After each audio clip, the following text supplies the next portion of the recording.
Hi dear students, how are you? I hope all are well by the grace of Almighty Allah. Dear students, এখন আমি যে বিষয়টা তোমাদের সাথে আলোচনা করব সেটা হচ্ছে যে সাবস্টিটিউশন টেবল। তো এটা পূরণ করার কিছু কৌশল রয়েছে যেগুলো জানা থাকলে পরে খুব সহজেই এটা মেলানো যায়, না হলে আবার অনেক ঝামেলায় পড়তে হয় আর কি। তো যে কৌশল বা পন্থাগুলো অবলম্বন করলে এটা খুব সহজেই করা যায়, আমি আজকে সেটা খুব সহজভাবে উপস্থাপন করব। আশা করি তোমরা উপকৃত হবে। তো এখানে দেখি যে আসলে কি আছে। এটা নেওয়া হয়েছে ঢাকা বোর্ড 15 এর একটা বোর্ড কোয়েশ্চেন। তো ঠিক এটার আলোকেই এই ধরনের আমরা টেবলগুলো কীভাবে সমাধান করব সেটা একটা ছোটোখাটো মানে একটা শর্টকাট ওয়ে আমি শেখাই দেবো আর কি। তো দেখি তাহলে এখানে দেখা যাচ্ছে যে কপিং ইন দ্য এক্সাম, মূলত এখানে চাবিকাঠি হচ্ছে এটাই, কপিং। তো স্টুডেন্টস আসলে প্রথমত বুঝতে হবে যে কোন কোন নাউনগুলো সিঙ্গুলার ভার্ব নেয়। তো আমরা জানি যে সমস্ত নাউন সিঙ্গুলার ভার্ব নেয় সেটা হচ্ছে জিরান্ট সিঙ্গুলার ভার্ব নেয়, যেমন walking is a good exercise, swimming is, walking is, running is, reading is, writing is. তাহলে জিরান্টের জন্য কি সিঙ্গুলার ভার্ব।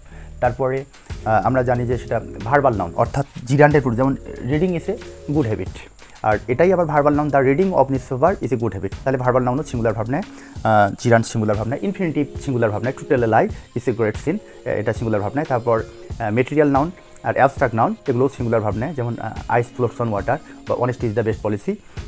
তো compound noun, traffic jam is, load shedding is, যে কোনো কম্পাউন্ড নাউন সিঙ্গুলার ভার্ব নেয়। তাহলে আমরা জানি যে gerund, infinitive, verbal noun, material noun, abstract noun, compound noun, infinitive, তো এগুলো সিঙ্গুলার ভার্ব নেয়। তাহলে আমরা দেখব যে আসলে কপিং এর জন্য এখানে এটা সামঞ্জস্যপূর্ণ নয়, কারণ এটা সিঙ্গুলার হওয়ার কারণে এখানে এস বাই এস হওয়ার কথা ছিল, তার মানে এখানে হওয়ার কোনো সুযোগ নাই।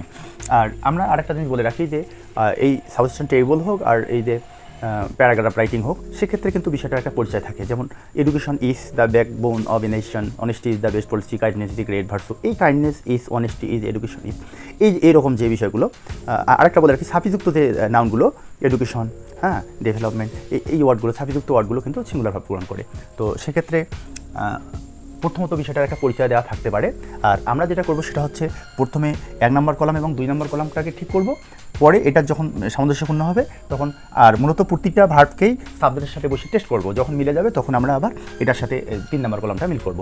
তাহলে এখানে প্রথমত কপিং ইন দ্য এক্সাম, তাহলে বোঝা যাচ্ছে যে ইজ এ সোশ্যাল ক্রাইম, তার মানে বোঝা যাচ্ছে যে একটা পরিচয় দেওয়া থাকলো যে কপিং সম্পর্কে, কপিংটা হচ্ছে এটা সোশ্যাল ক্রাইম। তো ভিউয়ার্স, আমরা জানি যে আসলে প্রথমে একটা পরিচয় দেওয়া লাগবে, যেভাবে আমরা দিই education is, swimming is, education is, honesty is, kindness is. তো এভাবে প্রথমত একটা আমরা পরিচয় দিলাম, copying is a social crime. কোথায় সেটা মূলত বাক্যটা এভাবে বলা যেত, copying is a social crime in the exam, কিন্তু ইন দ্য এক্সাম যে অ্যাডভার্বটা এখানে সরাই রাখলাম। আমরা জানি যে সেন্টেন্স থেকে অ্যাডভার্বকে সরাই রাখলে অর্থে তেমন কোনো পরিবর্তন হয় না। তো এখানে copying is a social crime, এটা ঠিক আছে। আর এই যে ইট, আমরা বুঝতে হবে যে ঠিক এই কপিংয়ের জন্যই ইট ব্যবহৃত হয়েছে, সুতরাং এটা যদি সিঙ্গুলার ভার্ব নেয় তাহলে এই ইটটাও সিঙ্গুলার ভার্ব নেবে।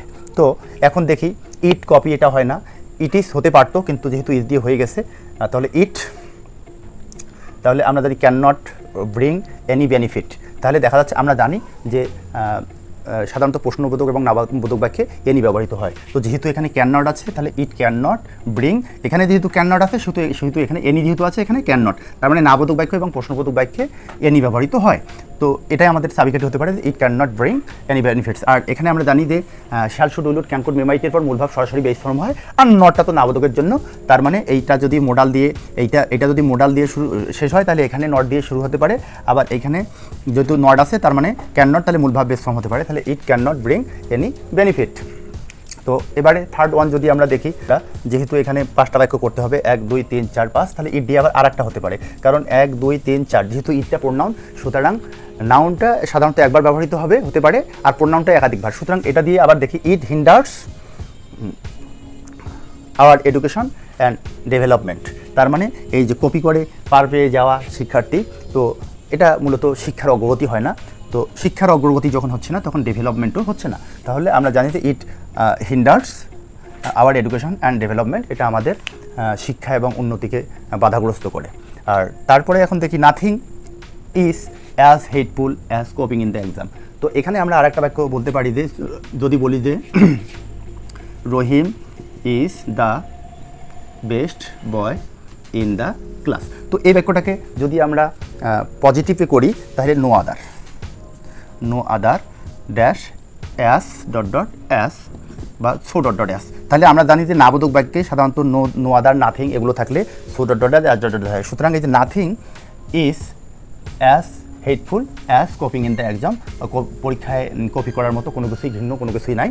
আর এখানে যেহেতু কপি আছে তাহলে the students who copy in the exam deceive themselves. তাহলে যেহেতু এখানে স্টুডেন্টস আছে প্লুরাল, তার মানে এই যে ভার্বটাও প্লুরাল আছে। আর আমরা জানি যে নাউনের সাথে এস বাই এস থাকলে সেটা প্লুরাল হয়, আর ভার্বের সাথে এস বাই এস থাকলে সিঙ্গুলার হয়। তার মানে এটা উল্টোটা। তো এক্ষেত্রে আর একটা বিষয় বলে রাখি যে এখানে সিকোয়েন্স মেনটেন করার যে ব্যাপারটা সেটা করতে পারলে ভালো। আর যদি এখানে সিকোয়েন্স মেনটেন নাও হয়ে থাকে তাহলে 5টা বাক্য অর্থপূর্ণ বাক্য হলেই চলবে। তো এই চাবিকাঠিগুলো ফলো করলে হয়তো তোমরা খুব সহজে এটা পূরণ করতে পারবে। তো